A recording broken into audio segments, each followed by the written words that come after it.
Imagine कीजिए कि आपने एक एक्सपैंड होता हुआ पार्टी बलून पकड़ा हुआ है। बलून के काफी अंदर एक छोटा सा पंप लगातार इंटीरियर में फ्रेश एयर ब्लो कर रहा है। जैसे जैसे वह इंटरनल एयर एक्सपैंड होती है, उसके पास बाहर की तरफ पुश करने और बलून की रबर स्किन के माइक्रोपोर्स से लीक होने के अलावा कोई रास्ता नहीं होता। अगर आप हर सेकंड बलून की स्किन से एस्केप कर रही एयर का टोटल अमाउंट मेजर करना चाहें, तो आप यह कैसे करेंगे? आप कर्व रबर सरफेस के हर एक स्क्वायर मिलीमीटर पर टाइनी फ्लो सेंसर्स प्लेस करने का थका देने वाला काम कर सकते हैं। आउटवर्ड फ्लूइड फ्लक्स को बिट बाय बिट कैलकुलेट कर सकते हैं और उन सभी को ऐड कर सकते हैं। वह एक सरफेस इंटीग्रल है। या फिर आप सिंपली बलून के अंदर कदम रख सकते हैं, पंप ढूंढ सकते हैं और मेजर कर सकते हैं कि वह सोर्स पर कितनी एयर प्रोड्यूस कर रहा है। वह इंटीरियर डाइवर्जेंस का वॉल्यूम इंटीग्रल है। क्योंकि बलून के अंदर एयर मैजिकली अपीयर या डिसअपीयर नहीं हो सकती, इसलिए आउटर स्किन के थ्रू एस्केप होने वाली नेट एयर एनक्लोज्ड वॉल्यूम के अंदर जनरेट हुई टोटल एयर के एग्जैक्टली इक्वल होनी चाहिए। यह सिंपल और ब्यूटीफुल रियलाइजेशन गॉस के डाइवर्जेंस थ्योरम का एसेंस है। यह वेक्टर कैलकुलस में अल्टीमेट 3D वॉल्यूम ब्रिज है, जो हमें 3D सरफेसेस पर होने वाले कॉम्प्लेक्स सरफेस कैलकुलेशंस को एनक्लोज्ड वॉल्यूम्स पर स्ट्रेट फॉरवर्ड ट्रिपल इंटीग्रल्स के साथ स्वैप करने की परमिशन देता है। Section break. The anatomy of Gauss's divergence theorem. Mathematically Gauss का डाइवर्जेंस थ्योरम स्टेट करता है कि अगर वी एक बाउंडेड 3D वॉल्यूम है जो एक piecewise smooth closed surface S से एनक्लोज्ड है, और वेक्टर एफ एक कंटिन्यूअसली डिफरेंशिएबल वेक्टर फील्ड है, double integral over S of vector F dot N hat d S equals the triple integral over V of open parenthesis nabla dot vector F close parenthesis d V. चलिए इस equation के हर एक component को dissect करते हैं ताकि आप इसके साथ पूरी तरह एट होम फील करें। Surface flux, outward boundary, volume divergence, interior sum के बराबर होता है। एस के ऊपर एफ एन हैन हैट डी एस का सरफेस इंटीग्रल वी के ऊपर del dot F D V के वॉल्यूम इंटीग्रल के बराबर होता है। इस इक्वेशन में एफ वेक्टर फील्ड है, n hat outward unit normal है, डी एस सरफेस एलिमेंट है, del dot F vector divergence है और डी वी वॉल्यूम एलिमेंट है। वेक्टर एफ एक कंटिन्यूअस वेक्टर फील्ड जो fluid velocity, electric field, force etcetera को represent करता है। एस एक कंप्लीटली क्लोज्ड सरफेस जैसे एक स्फीयर, एक क्यूब या एक sealed cylinder. Note, surface closed होनी ही चाहिए। N hat outward unit normal vector जो एनक्लोज्ड वॉल्यूम से दूर पॉइंट करता है। Surface integral over S of vector F dot N hat D S. Boundary surface इसके थ्रू वेक्टर फील्ड का net outward flux. Divergence of vector F का divergence जो अंदर किसी भी पॉइंट पर unit volume local source positive या sink negative strength को मेजर करता है। सेक्शन 7.4 डीवी कार्टेशियन कोऑर्डिनेट्स में 3D differential volume element dx dy dz। Previous chapters को ब्रिज करना। गॉस का डाइवर्जेंस थ्योरम कई सारे फाउंडेशनल कॉन्सेप्ट्स को एक साथ लाता है। Divergence del dot vector F पर यूनिट वॉल्यूम एक्सपेंशन की लोकल रेट देता है। Surface integral over S of vector F dot N है ds एक 2D सरफेस पैच के थ्रू पास होने वाले नेट फ्लो को मेजर करता है। Triple integral over V of dv एक 3D रीजन में स्केलर क्वांटिटीज का सम निकालता है। कोऑर्डिनेट ट्रांसफॉर्मेशंस इंटीग्रेशन को इजी बनाने के लिए वेरिएबल्स को स्फेरिकल रो फाई थीटा या cylindrical R theta Z coordinates में चेंज करने की जरूरत होती है। Section break. GATE exam diagnostic master division matrix. जब आप अपना गेट क्वेश्चन पेपर खोलेंगे तो आपको अलग अलग वेक्टर इंटीग्रेशन प्रॉब्लम्स मिलेंगी। स्टूडेंट्स के सामने सबसे बड़ा चैलेंज इंटीग्रल कैलकुलेट करना नहीं, बल्कि यह जानना होता है कि कौन सा थ्योरम यूज करना है। हर सिंगल टाइम सही टूल चुनने के लिए यह रहा आपका मास्टर डिसीजन मैट्रिक्स। आपको किस टाइप का इंटीग्रल कैलकुलेट करने के लिए कहा गया है? ऑप्शन 1 2D कर्व पर लाइन इंटीग्रल, जिसे line integral over C of P D X plus Q D Y के रूप में लिखा जाता है। यह ग्रीन्स थ्योरम की तरफ ले जाता है, जिसे रीजन आर पर double integral of partial Q over partial X minus partial P over partial Y D A के रूप में कैलकुलेट किया जाता है। ऑप्शन 2 3D पाथ पर लाइन इंटीग्रल, जिसे line integral over C of vector F dot D R या surface S पर double integral of curl of F dot N Hahn hat D S के रूप में लिखा जाता है। यह स्टोक्स थ्योरम की तरफ ले जाता है, जिसे सरफेस एस पर double integral of curl of F dot N hat D S के रूप में कैलकुलेट किया जाता है। ऑप्शन 3 क्लोज्ड 3D सरफेस पर फ्लक्स इंटीग्रल, जिसे सरफेस एस पर double integral of vector F dot N hat D S के रूप में लिखा जाता है। ये गॉसिस डाइवर्जेंस थ्योरम की तरफ ले जाता है, जिसे वॉल्यूम वी पर triple integral of divergence of F D V के रूप में कैलकुलेट किया जाता है। गेट के लिए quick diagnostic rules X Y plane में क्लोज्ड 2D पाथ का मतलब है ग्रीन्स थ्योरम। ये कन्वर्ट करता है क्लोज्ड पाथ सी पर P D X plus Q D Y के लाइन इंटीग्रल को रीजन आर पर partial Q with respect to X minus partial P with respect to Y D A के double integral में। Closed 3D curve या surface curl का मतलब है Stokes theorem. यह कन्वर्ट करता है क्लोज्ड पाथ सी पर vector F dot D R के लाइन इंटीग्रल को सरफेस एस पर curl of vector F F N hat D S के डबल इंटीग्रल में। एक पूरी तरह से क्लोज्ड 3D सरफेस पर नेट आउटवर्ड फ्लक्स का मतलब है गॉस डाइवर्जेंस थ्योरम। यह कन्वर्ट करता है सरफेस एस पर vector F dot N hat D S के डबल इंटीग्रल को वॉल्यूम वी पर divergence of vector F D V के ट्रिपल इंटीग्रल में। प्रो टिप, अगर गेट का कोई क्वेश्चन किसी क्लोज्ड सरफेस जैसे कि स्फीयर, सिलेंडर, बॉक्स या एलिप्सॉइड के एक्सवेक्ट वेक्टर फील्ड का फ्लक्स पूछता है, तो कभी भी सीधे 6 अलग अलग सरफेस इंटीग्रल्स कैलकुलेट न करें। तुरंत एफ का डाइवर्जेंस कंप्यूट करें और गॉस डाइवर्जेंस थ्योरम पर स्विच करें। Section break. Past GATE questions को डिमिस्टिफाई करते हैं स्टेप बाय स्टेप। चलिए एक साथ टिपिकल गेट एग्जाम पैटर्न्स को स्टेप बाय स्टेप समझते हैं। Section break. Pattern 1 flux over a cubical enclosure, Cartesian coordinates. Question vector field vector F equal to X cubed I hat hat Y cubed J hat plate Z cubed K hat के outward flux को evaluate करें, जो x equal to 0, x equal to 1, y equal to 0, y equal to 1, z equal to 0, z equal to 1 से bounded unit cube के closed surface के through है। Strategy flux को सीधे कैलकुलेट करने के लिए 6 इंडिविजुअल सरफेस इंटीग्रल्स क्यूब के हर फेस के लिए एक सेटअप करने पड़ेंगे। इसके बजाय हम इसे एक सिंगल ट्रिपल इंटीग्रल में कन्वर्ट करने के लिए गॉस डाइवर्जेंस थ्योरम अप्लाई करते हैं। Step by step solution. Step 1, vector F का डाइवर्जेंस कंप्यूट करें। Nabla dot vector F equals the partial derivative with respect to x x of x cube plus the partial derivative with respect to y of y cubed plus the partial derivative with respect to z of z z cubed. Nabla dot vector f equals 3x squared plus 3y squared plus 3z squared. Step 2, Gauss divergence theorem apply करें। Flux equals the double integral over s of vector f dot n hen had ds equals the triple integral over v of open parenthesis 3x squared plus 3y squared plus 3z squared close parenthesis dx dy dz। Step 3, integration की limits set up और evaluate करें। Unit cube के लिए limits हैं x 0 से 1, y 0 से 1 और z 0 से 1। Flux equals 3 times the integral from 0 to 1 of the integral from 0 to 1 of the integral from 0 to 1 of open parenthesis x squared plus y squared plus less squared close parenthesis dx dy dz। Symmetry से integral 3 identical parts में टूट जाता है।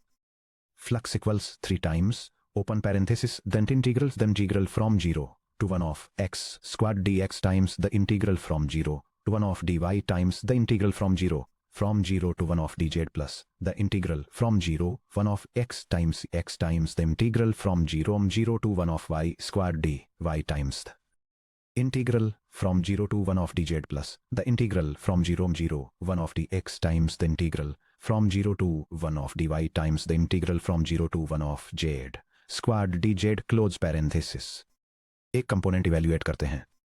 The integral from 0 to 1 of x squad dx equals open bracket x cubed over 3 close bracket evaluated from 0 to 1 equals 1/3। तो flux equals 3 times open parenthesis 1/3 times 1 times 1 plus 1 times 1/3 times 1 plus 1 times 1 times 1/3 third close parenthesis equals 3 times open parenthesis 1/3 plus 1/3 close parenthesis equals 3 times 1 equals 3। Final answer $3। Section break। Pattern 2, the solenoidal field trigged 2-second gate NAT question। GATE examiners को यह test करना पसंद है कि क्या आप concepts को सच में समझते हैं या बस आंख बंद करके इंटीग्रेट कर रहे हैं। वे अक्सर ऐसे क्वेश्चंस डिजाइन करते हैं जहां फील्ड सोलेनोइडल होती है। Del dot vector F equal to 0। Question vector field का नेट आउटवर्ड फ्लक्स फाइंड कीजिए। Vector F equals open parenthesis y squared cosine of z plus its e to the y close parenthesis i hats plus open parenthesis cubed sine of x minus x squared y close parenthesis j hat plus open parenthesis x squared z plus cosine of x y close parenthesis के hat. Sphere X squared plus Y squared plus Z squared equal to 9 के surface पर। Strategy पहली नज़र में यह vector field काफ़ी डरावना लगता है। इसमें ट्रिगोनोमेट्रिक एक्सपोनेंशियल और क्यूबिक टर्म्स हैं। इसे सीधे स्फीयर पर इंटीग्रेट करना लगभग इम्पॉसिबल लगता है। लेकिन चलिए पहले डाइवर्जेंस चेक करते हैं। Step by step solution. Step 1 divergence del dot vector F calculate कीजिए।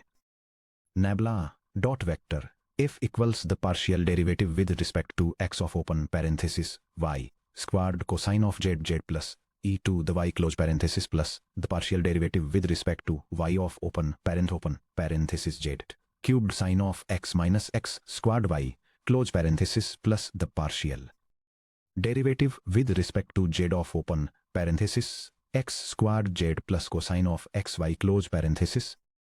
चलिए हर टर्म को ध्यान से इवेल्युएट करते हैं।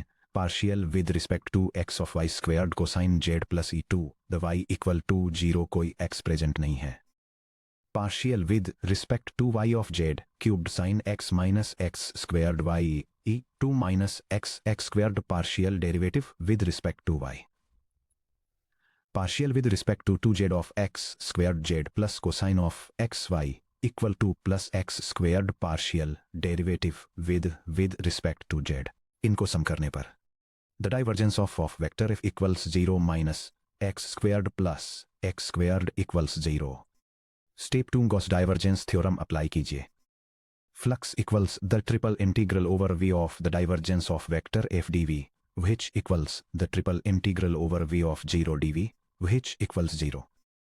फाइनल आंसर $0 है कि टेकअवे अगर del dot vector F equal to 0 है तो वेक्टर फील्ड सोलेनोइडल है। रीजन के अंदर कोई नेट सोर्सेज या सिंक्स नहीं है। इस रीजन को एनक्लोज करने वाली किसी भी क्लोज्ड सरफेस से गुजरने वाला नेट फ्लक्स आइडेंटिकली 0 होता है।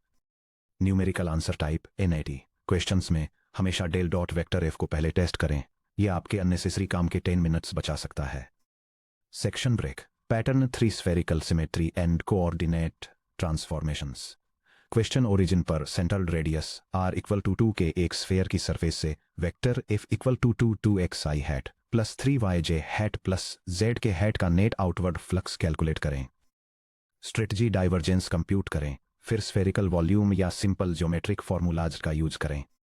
Step by step solution. Step 1 del dot vector f compute करें। The divergence of vector f equals the partial derivative with respect to x2 ax plus the partial derivative with respect to 2y of 3y plus the partial derivative with respect to 2z of z which equals 2 plus 3 plus 1 which equals 6। ध्यान दें कि divergence एक constant scalar है के equal to 6। Step 2 Gauss divergence theorem apply करें। Flux equals the triple integral over V of 6 dv which equals 6 times the triple integral over v of dv। चूंकि triple integral over V dv simply sphere v का total volume है। Volume of sphere equals 4/3 pi r cubed. Given radius r equal to 2. V equals 4/3 pi times 2 cubed, which equals 32 pi over 3. Step 3 total flux calculate करें। Flux equals 6 times 32 pi over 3, which equals 2 times 32 pi, which equals 634 pi. Final answer 634 pi, या approximately $201.06.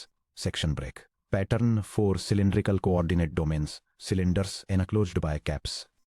Question x square plus y square equal to 4, z equal to 0 और z equal to 3 द्वारा bounded closed cylinder के across vector f equal to xi hat plus yj hat plus z square के hat का total outward flux compute करें। Strategy triple integral को Cartesian coordinates से cylindrical coordinates r theta z में convert करें। Step by step solution. Step 1 vector f का divergence compute करें। The divergence of vector f equals the partial derivative with respect to x of x plus the partial derivative with respect to y of y plus the partial derivative with respect to z of z squared, which equals 1 plus 1 plus 2z, which equals 2 plus 2z. स्टेप 2 cylindrical coordinates में volume integral setup करें. Cylindrical coordinates में x equal to r cosine theta, y equal to r sine theta, z equal to z volume element dvv equal to r d theta dz.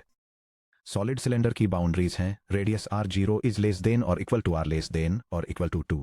क्योंकि r squared equal to 4 angle theta 0 is less than और equal to theta less than और equal to 2 pi height z0 is less than और equal to z less than और equal to 3. Flux equals the integral from theta equals 0 to 2 pi of the integral from r equals 0 to 2 of the integral from z equals 0 to 3 of the quantity 2 plus 2 z times r dz d r d theta. Step 3 triple integral को step by step evaluate करें. पहले z के respect में integrate करें. The integral from 0 to 3 of the quantity 2 plus 2 z dz equals the quantity 2 z z squared evaluated from 0 to 3, which equals 2 times 3 plus 3 squared, which equals 6 plus 9, which equals 15. अब हमारा expression बनता है flux equal to the integral from 0 to 2 pi of dt times the integral from 0 to 2 of 15 times r dr. Next r के respect में integrate करें. The integral from 0 to 2 of 15 r equal to 15 times r squared over 2 evaluated from 0 to 2 equal to 15 times 4 over 2 equal to 30. Finally theta के respect में integrate करें. Flux equal to 30 times the integral from 0 to 2 pi of d theta equal to 30 times theta evaluated from 0 to 2 pi equal to 30 times 2 pi equal to 60 pi. Final answer 60 pi. Section break classic GATE traps और उन्हें कैसे avoid करें. Even bright students भी छोटी oversights की वजह से Gauss divergence theorem के क्वेश्चंस पर मार्क्स लूज कर देते हैं. गेट क्वेश्चन सेटर्स द्वारा सेट किए गए 3 मोस्ट कॉमन ट्रैप्स यहाँ हैं. ये पैसेज मल्टीवेरिएबल कैलकुलस में गॉस थ्योरम अप्लाई करते समय होने वाली 3 कॉमन मिस्टेक्स को आउटलाइन करता है और ओपन सरफेसेस को क्लोज करने, आउटवर्ड नॉर्मल वेक्टर्स सेलेक्ट करने और कोऑर्डिनेट सिस्टम्स चेंज करते समय वॉल्यूम स्केल फैक्टर्स को प्रॉपरली इंक्लूड करने पर गाइडेंस प्रोवाइड करता है. चलिए ट्रैप 1 को डिटेल में समझते हैं क्योंकि ये अपर लेवल गेट पेपर्स में अक्सर आता है. क्या हो अगर सरफेस ओपन हो. कैपिंग तकनीक मान लीजिए कोई question x squared plus y squared plus z squared equal to 4 for z is greater than और इक्वल टू 0 है. नो बॉटम लिड के लिए एक ओपन हेमिस्फेरिक बॉल के थ्रू किसी फील्ड का फ्लक्स पूछता है. क्या आप गॉस डाइवर्जेंस थ्योरम को डायरेक्टली अप्लाई कर सकते हैं. नहीं, गॉस थ्योरम सिर्फ क्लोज्ड वॉल्यूम्स के लिए काम करती है. इसे सॉल्व करने के लिए कैपिंग तकनीक का यूज करें. एक क्लोज्ड सरफेस एस टोटल बनाएं. ओपन कर्व्ड सरफेस S1 को बंद करने के लिए z इक्वल टू 0 पर एक फ्लैट सर्कुलर डिस्क S2 जोड़ें. अब S total equal to S1 union S2 एक 3D वॉल्यूम V को एनक्लोज करता है. गॉस थ्योरम अप्लाई करें. Double integral over S1 of vector f dot n hat ds plus the double integral over S2 of vector f dot n hat ds equal to the triple integral over v of del doctor f dv. Desired open surface flux को isolate करें. Double integral over S1 of vector f dot n hat ds equal the triple integral over v of del dot vector f dv minus the double integral over S2 of vector f dot n hat ds. Flat disc integral double integral over S2 of vector f dot n hat ds calculate करना आमतौर पर बहुत आसान होता है क्योंकि उस disc पर n hat equal to minus k hat और z इक्वल टू 0 होता है. Section break chapter 7 victory lab vector calculus summarized. Congratulations, आपने वेक्टर कैलकुलस पूरा कर लिया है. आपने स्टेप बाय स्टेप एक मजबूत मैथमेटिकल फाउंडेशन बनाई है. चलिए चैप्टर 7 में आपने जो भी मास्टर किया है उसके पूरे रोड मैप पर एक क्विक लुक डालते हैं. Vector calculus road map. First branch differential operators. Gradient del F scalar को वेक्टर में कन्वर्ट करता है जो स्टीपेस्ट असेंट को इंडिकेट करता है. Divergence del dot F vector को स्केलर में कन्वर्ट करता है जो सोर्स या सिंक स्ट्रेंथ को इंडिकेट करता है. Curl del cross F vector को वेक्टर में कन्वर्ट करता है जो लोकल रोटेशन या स्पिन को इंडिकेट करता है. Second branch integral theorems.